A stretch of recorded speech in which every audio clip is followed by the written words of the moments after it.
जय श्री कृष्णा दोस्तों। आज मैं आपको रक्षाबंधन की एक पौराणिक कथा सुनाने जा रही हूँ। ब्रज भूमि में एक जंगल के पास एक गांव बसा हुआ था।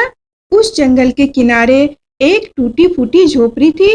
झोपड़ी में एक 7 साल की बच्ची अपनी दादी माँ के साथ रहा करती थी, जिसका नाम दादी माँ ने बड़े प्यार से चंदा रखा हुआ था। चंदा का उसके दादी माँ के अलावा और कोई नहीं था।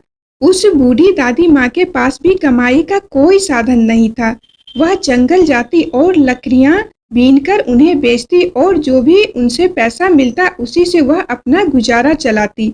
चंदा अपनी दादी माँ के साथ बहुत खुशी खुशी रहती थी, लेकिन एक बात उसे बहुत दुखी करती थी। उसका कोई भाई या बहन न था। गांव के बच्चे उसे इस बात के लिए बहुत चिढ़ाते थे। उसे अपने साथ खेलने भी नहीं देते थे। वह इस बात से बहुत दुखी रहती थी। बहुत बार वो अपने दादी माँ से पूछती कि उसका कोई भाई क्यों नहीं है। तब उसकी दादी माँ ने उसे प्रेम से बोला, कौन कहता है तेरा कोई भाई नहीं है? वह है ना कृष्णा, कन्हैया, वो तेरा भाई है। ऐसा बोलकर दादी माँ लड्डू गोपाल की ओर इशारा कर देती है। चंदा की झोपड़ी में एक पुरानी सी किंतु बड़ी ही सुंदर लड्डू गोपाल की एक प्रतिमा थी। चंदा की दादी माँ उनकी बड़े मन से सेवा किया करती थी और बहुत ही प्रेम से उनके पास जो भी रूखा सूखा होता उनको भोग लगाती। चंदा भी भोलेपन में लड्डू गोपाल को ही अपना भाई मानने लगी और जब वो दुखी होती तो लड्डू गोपाल के सामने बैठकर उनसे अपने मन की सारी बातें करने लगी और कहती, भाई तुम मेरे साथ खेलने क्यों नहीं आते? सब बच्चे मुझे चिढ़ाते हैं, तुम मुझसे रूठ गए हो क्या, जो एक बार भी घर नहीं आते हो? मैंने तो तुमको कभी देखा भी नहीं। अपनी बाल कल्पनाओं में खोई चंदा लड्डू गोपाल से अपने मन का सारा दुख कह देती। चंदा का प्रेम निश्चल था। वह अपने भाई को पुकारती थी। उसके प्रेम के आगे भगवान भी नतमस्तक हो जाते थे, किंतु उन्होंने कभी कोई जवाब नहीं दिया। एक दिन चंदा अपनी दादी माँ से पूछा, दादी माँ, मेरे भाई घर क्यों नहीं आते? वह कहाँ रहते हैं? तब दादी माँ उसको टालने के लिए कहा, तेरा भाई जंगल में रहता है, एक दिन जरूर आएगा। तब चंदा ने पूछा, क्यों, उसको जंगल में डर नहीं लगता? वह जंगल में क्यों रहता है? तब दादी माँ ने उत्तर दिया, वो किसी से नहीं डरता, उसको गांव में अच्छा नहीं लगता, इसलिए वह जंगल में रहता है। धीरे धीरे रक्षाबंधन का दिन पास आने लगा। गांव के सभी लड़कियों ने अपने भाइयों के लिए राखी खरीदी। वह चंदा को चिढ़ाने लगी कि तेरा तो कोई भाई ही नहीं है, तू किसके लिए राखी खरीदेगी और बांधेगी? अब चंदा का सब्र टूट गया और वह घर आकर जोर जोर से रोने लगी। दादी माँ के पूछने पर उससे सारी बात बताई। तब दादी माँ ने उसे प्यार से समझाया कि बेटी तू रो मत, तेरा भाई जरूर आएगा।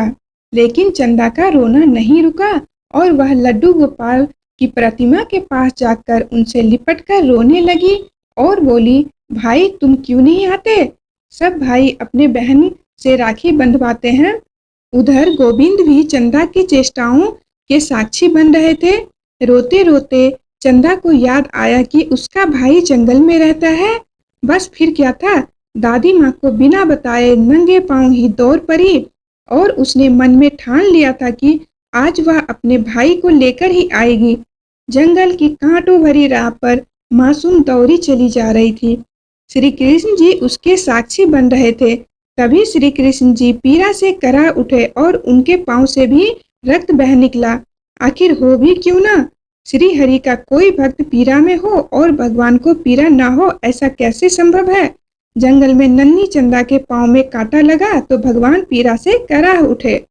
उधर चंदा के पैर से भी काफी रक्त बह निकला और वह वहीं बैठकर रोने लगी।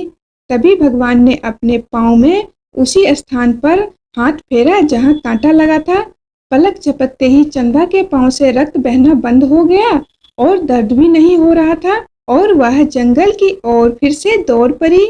इस बार उसका पांव कांटों से छल्ली हो गया, लेकिन वह नन्ही बच्ची दौड़ती ही जा रही थी। उसको अपने भाई के पास जाना था। एक स्थान पर वह थककर रुक गई और रो रो कर पुकारने लगी, भाई तुम कहाँ हो, आते क्यों नहीं? अब भगवान श्री कृष्ण जी के लिए एक पल भी रुकना कठिन था। वह तुरंत उठे और एक 11-12 वर्ष के सुंदर बालक का रूप धारण करके चंदा के पास आ गए। उधर चंदा थक कर बैठी थी और सिर झुकाकर रोए जा रही थी। तभी उसके सिर पर किसी ने हाथ रखा और एक आवाज सुनाई दी, मैं आ गया मेरी बहन, अब तुम मत रो। चंदा ने सर उठाकर देखा और पूछा, क्या तुम मेरे भाई हो? तब उसे उत्तर मिला, हाँ चंदा, मैं ही तुम्हारा भाई हूँ। यह सुनते ही चंदा अपने भाई से लिपट गई और फूट फूट कर रोने लगी। और तब भक्त और भगवान के बीच की भक्ति भाव का एक अनोखा दृश्य उत्पन्न हुआ। भगवान वहीं धरती पर बैठ गए और उन्होंने नन्ही चंदा के कोमल पैरों को अपने हाथों में लिया और प्रेम से देखा। वह बड़ा ही अद्भुत दृश्य था। बहन भाई को पाने की खुशी में रोई जा रही थी और भगवान भक्त के कष्ट को देखकर रो रहे थे। श्री हरि ने अपने हाथों से चंदा के पैरों में चुभे एक एक कांटों को बड़े प्रेम से निकाला और उसके पैरों पर अपने हाथों का स्पर्श किया। पल भर में सभी कष्ट दूर हो गए। चंदा अपने भाई का हाथ पकड़कर बोली, भाई तुम घर चलो, कल रक्षाबंधन का त्योहार है, मैं भी तुम्हें राखी बांधूंगी। भगवान बोले, अब तू घर जा, दादी माँ प्रतीक्षा कर रही होगी, मैं कल सुबह सुबह घर आ जाऊंगा। ऐसा कहकर उसको विश्वास दिलाए और जंगल से बाहर तक चंदा को छोड़ने आए। चंदा बहुत ही प्रसन्न थी और उसकी सारी चिंताएं मिट गई थी। उधर दादी माँ चंदा की चिंता में रो रो कर बुरा हाल कर लिया था। चंदा को देखते ही दादी माँ ने उसे प्यार से गले लगा लिया। चंदा बोली, दादी माँ, कल मेरा भाई आएगा, मैं उसे राखी बांधूंगी। दादी माँ ने सोचा जंगल में कोई बालक मिल गया होगा जिसे वह अपना भाई समझ रही है। चंदा ने जिद करके एक सुंदर सी राखी अपने भाई के लिए खरीद ली।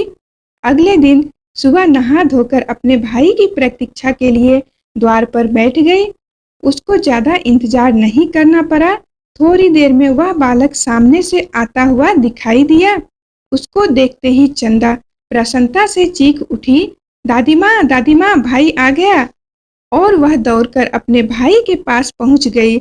उसका हाथ पकड़कर उसको घर ले आई। चंदा ने भाई के तिलक लगाए और उसकी आरती उतारी और उसे राखी बांधी। सुंदर राखी देखकर भाई बहुत प्रसन्न था। भाई के रूप में भगवान श्री कृष्ण जी उसके प्रेम को देखकर विभोर हो उठे।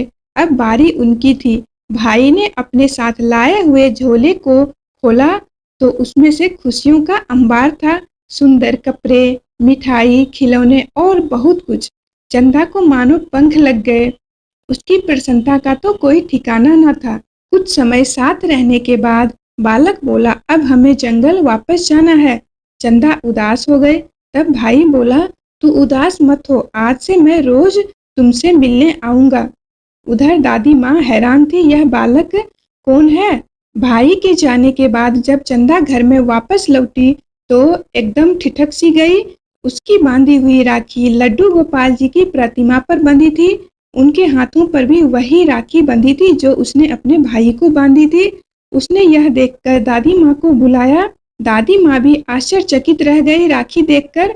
दादी माँ ने भी बचपन से कृष्णा जी की भक्ति की थी तो वह तुरंत जान गई कि वह बालक कोई और नहीं, स्वयं श्री हरि थे और उनके चरणों में गिरकर बोली, छलिया, जीवन भर तूने हमें छला, अंत में आया भी तो छल के चले गए।